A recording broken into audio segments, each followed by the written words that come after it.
everybody, what's going on? Alright, I'm gonna jump in. This is my reading abortion stories. Today is gonna be by Whoopi Goldberg, and as always, I'm gonna have to skip some of it for time's sake. I'm reading it out of the choices we made, and if you go to my blog after you watch this or before you watch this, there's a lot more information on there about stuff, so I encourage you to check it out. Alright, so here we go. This is Whoopi Goldberg's abortion story. And I wish Toni Braxton would open her eyes and wake up, because you don't get punished, and a child is not punished because you have an abortion. That's the most absurd thing I've ever heard. In any case, Whoopi Goldberg's story. I grew up in Chelsea in a housing project on 26th Street, 10th Avenue. My mother sent me to a Catholic school for a better education. They considered me Catholic, but I only considered myself Catholic because I went to a Catholic school. I didn't believe a lot of the things they said. An angry God was not the one I felt I knew. I believed in a kinder God than the one they were talking about. Sex was never mentioned in school. God, no. My mom, who was a nurse, was pretty upfront. She said, "This is how babies were made. Period. Very clinical. Nothing about the fun stuff." I didn't know about birth control when I was a kid. I didn't learn about it until I was well into my teens. I first had sex at 13. It was 1968. That seems young only if you thought about it as sex. It was it. I was doing it. I found out I was pregnant when I was 14. I didn't get a period. I talked to nobody. I panicked. I sat in hot baths. I drank these strange concoctions girls told me about. Something like Johnny Walker Red with a little bit of Clorox, alcohol, baking soda, which probably saved my stomach, and some sort of cream. You mixed it all up. I got violently ill. At that moment, I was more afraid of having to explain to anybody what was wrong than of going to the park with a hanger, which is what I did. Probably I was afraid to admit that I had had sex, because remember, the Catholics said you only did it when you were married, and then only in the dark. And here I did it in the light in some hallway. But I also didn't grow up around young unmarried girls having kids. I went to the dry cleaners and got a hanger. I took it to the park in Chelsea because it was close and it had a bathroom. There wasn't a lot of traffic, in and out. I didn't do it at home because parents are funny. When you want them to go away, they go. And then they come right back. It was just a private thing, something I needed to do. I never thought I was going to die. Young people never think they're going to die. It seemed very simple at the time. You just do that, and it goes away. The worst thing was not knowing what I was doing, really. You could go to the library and find out all kinds of information about how women took care of themselves. I read these stories by a healthcare worker on the Lower East Side. She'd find these girls who'd been to the butcher's, then have to doctor them up afterwards. She described various methods women used and how awful it was. A hanger was a convenient thing. I didn't bleed a ton, but some, so I cleaned up a little and rinsed out my underwear like a good girl. Afterwards, I was in a lot of pain.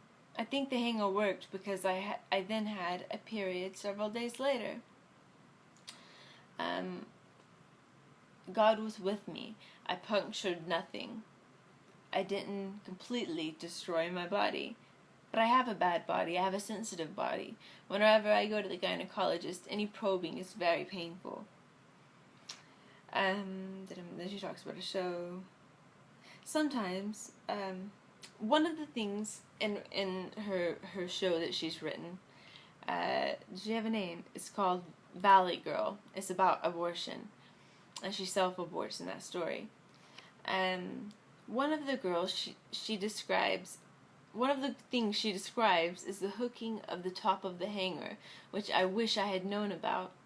Sometimes what they would do is straighten the hanger like I did, and then loop and twist one end, so that when they put the end inside, they didn't get the punctuation, sorry. She uses the loop in the story, in the show. I do it very slowly because I want the audience to understand what we're talking about. We're talking about a wire metal hanger with one end that is looped and twisted and then inserted in the vagina and moved around. Being the space cadet that she is, she loops it but doesn't twist the end all the way down. That's why she has so much trouble with it.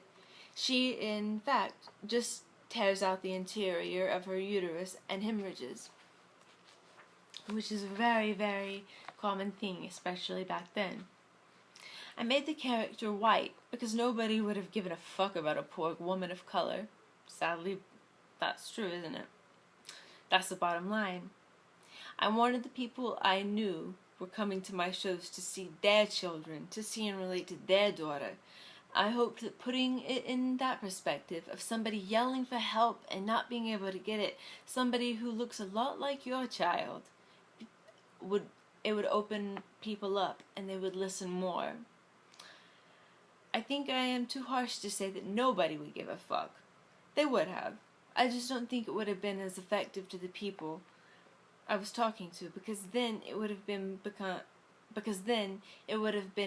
just, oh, another black woman pregnant. I cried a little bit at the time of the abortion, but not much. I was not ever really a big crier. I looked like a little light bulb with this little light bulb body and these eyes that sort of said, what's next? I cry now sometimes when I think of it. When I think that I could have gone to my mother, as I discovered the following year she had had an abortion as well. I could have saved myself a trip to the park with a hanger. I had another abortion the next year when I was 15. By then it was 1970, and legal in New York. That decision was harder because I wasn't exactly sure I didn't want to have a baby, but my mother knew I didn't want to have the baby. She was great. She said, look, you can't do this now. There's too much you have to do. She was right. She was right. I knew I was not ready for a child. I hadn't been using birth control at the time. For one, I still didn't know where to get it from. And it was the late 60s. Everybody was having sex. You had sex in Central Park. It was that free. I think I went to Planned Parenthood for the next abortion. They gave me birth control, and I started to use it. But I'm one of those people that haven't made contraception strong enough. That they haven't made contraception strong enough for. Always, I'm pregnant. You look at me, and I'm having your kid. 3 times I got pregnant using birth control. There are people out there who will say, well, some birth control works for everybody. It's not true. My choices when I discovered that this could become something that would happen a lot was to have my tubes done. I did that when I was 26. I couldn't have those babies because it was not the time or the relationship. I was not prepared to take care of them. I was on welfare for a while. Me and my daughter worried. We never knew we were worrying, but we were. Having a child and being on your own is tough. I was already raising 1 child, and my thought was, I don't want to be a single parent again. The man and I had a great discussion before I went for those abortions. I felt it was important for him to say whatever he had to say, but he understood that I was not prepared, and he was not prepared either. One day we hoped we would be, but unfortunately our relationship didn't work. But yeah, we wept. We wept going for the abortions. We wept coming back, because both times this was something made from love. I have a lot of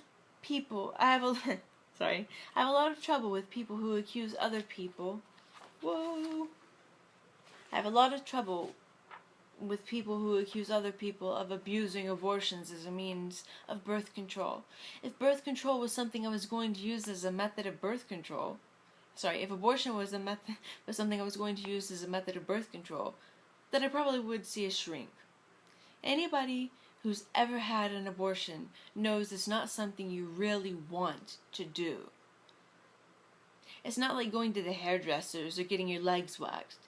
is an agonizing decision and a very painful thing. I had, right, anyway, so then she goes on. Right, so that was her abortion stories. I'm going to stop this here. Please go to my blog and read the rest of some more information on this. And I would just like to say one thing before I go, and that is a 14-year-old, a 13-year-old should not be having sex, not be having a child. And as far as birth control goes, I wasn't taught about it in school either. I only got on birth control about a year ago. I didn't know about it. I mean, I knew that it existed, but I didn't know that, you know what I mean? I knew nothing about it. I knew nothing about abortion until I had to get one. And so I think a lot of the hate is fueled by ignorance.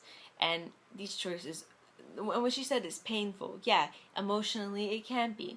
People respond to abortion differently. If you cry, that's fine. If you get over it and be like, whew, relief, that's fine. There's no wrong way. There's a right way. There's no way you're supposed to react other than how you react, and that's okay.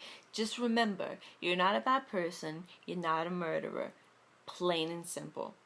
Cool. Gonna go finish this up. Check out my blog to read some more, and I'll have some more videos up soon.